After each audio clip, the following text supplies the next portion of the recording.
If a man will be used of God and remain relevant with God, one area of battle he must win is the area of purity. And people don't graduate from it.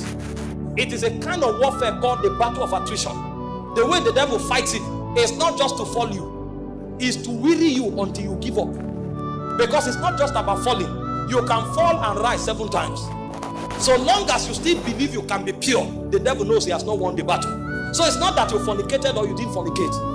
The idea is actually not to fornicate, but most importantly is to come to the point where you tell yourself, I can live holy, I can live pure in a perverse generation. Because what the devil wants to achieve, and the reason why you fall every 3 months, is to get you to the point where you give up and say, oh no, this thing not possible. And then you even start suspecting that there is nobody who is truly pure, that everybody is just acting.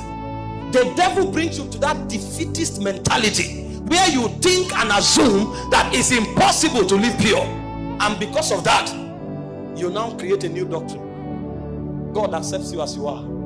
God will accept you as you are, but God will not work with you as you are. You'll see new doctrines that righteousness is a nature, it's not an act.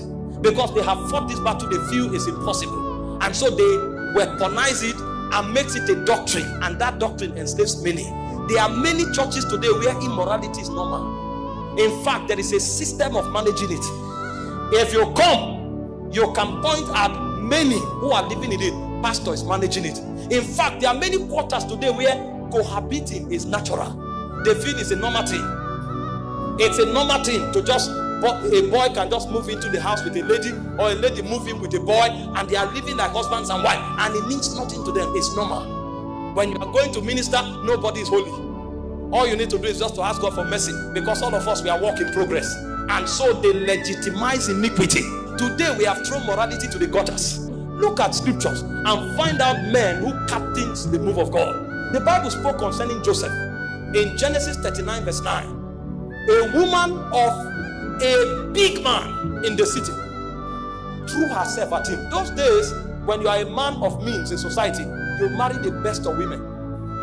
Just the same way you ride the best of horses. And this woman threw herself to Joseph. Do what you want with me. I am all yours. And Joseph asked himself a question. How can I do this evil and sin against God? How can I commit this kind of evil? Nobody was seeing, but he knew God was seeing. I can't do this. The woman threatened him. I will not do it. In our generation today, we'll be the one going to pray, Lord, this temptation in this house. Hey, help me, oh, help me. What kind of temptation is this? Temptate what? The things that should attract anger from our spirit is what we are calling temptation. How can a married woman be affectionate towards you because she's beautiful? In our generation, we call it a temptation. It triggered anger in the heart of Joseph. And Joseph said, I will never do it. When the woman eventually accused him, the guy went into prison for 14 years. And there was no record that Joseph regretted of walking in purity. It was never documented that Joseph was angry with God or Joseph regretted for what he did. And suddenly the Bible will say, until the time that his word came, he said the word of the Lord tried him. The move of God in Egypt that saved the whole world was powered by a young boy that understood the place of sexual purity. If Joseph had compromised with Potiphar's wife, probably he would have become the head of the houseboys. He would have been promoted and be given a citizenship right. He would have become a senior houseboy forever.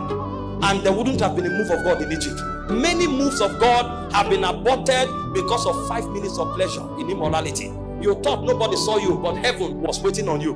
That time when you were battling whether to do it or not, the fate of God was resting on you.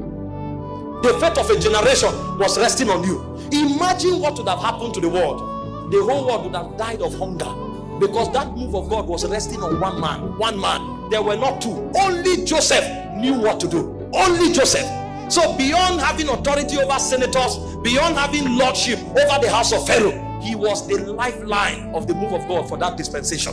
If Moses had fornicated with Potiphar's wife, even his father would have died of hunger.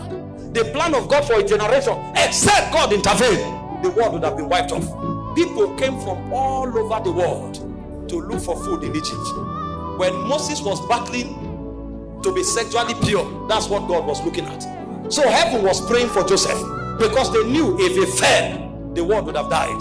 Men would have gone into hunger and the earth would have been wiped off. Do you know what is at stake? That 5 minutes that you compromised. Do you know what is at stake? Why do you think every demon will leave here to make sure you fornicate for just 5 minutes? Because they are seeing what you are not seeing. When Joseph was rejecting Potiphar's wife, the devil was seeing the savior of the world. But even Joseph did not see it.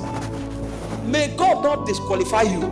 Imagine if Joseph fornicated and God said, because you have done this, I will raise another deliverer. What would have been the value of Joseph's life? He would have been a slave forever. But when Joseph made that decision, he saved the world.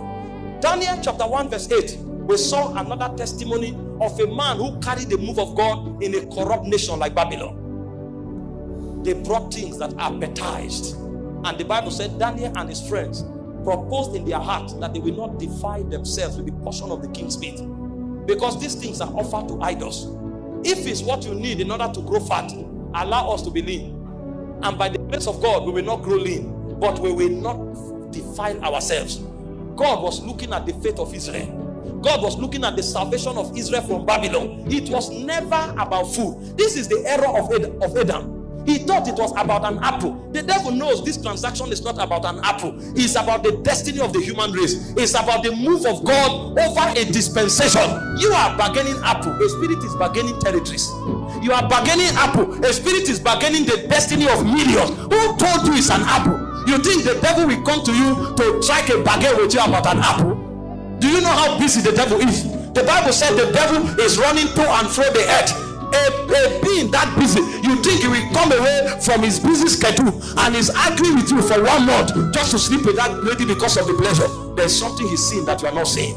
He has checked in the heaven and he has discovered that you are one of God's 7 soldiers for the next move of God. And if he brings you down, the move of God is at stake. You are thinking it's about pleasure. The devil is seeing the move of God that you are not seeing.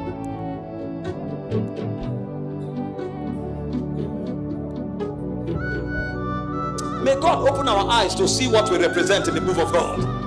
Some of you who are sitting here now, you don't even have food to eat. But in the next 5 years, you are the one to supply food to Christians in Gombe. And you didn't know it's part of your agenda. Because when the move of God starts, there will be a need for somebody to man the gate of supplies. And you are the one heaven has chosen. And the devil have seen that if you are not there, many will die of starvation. And he has come 7 years before and projected an agent before you. The boy comes with a well-carved PS.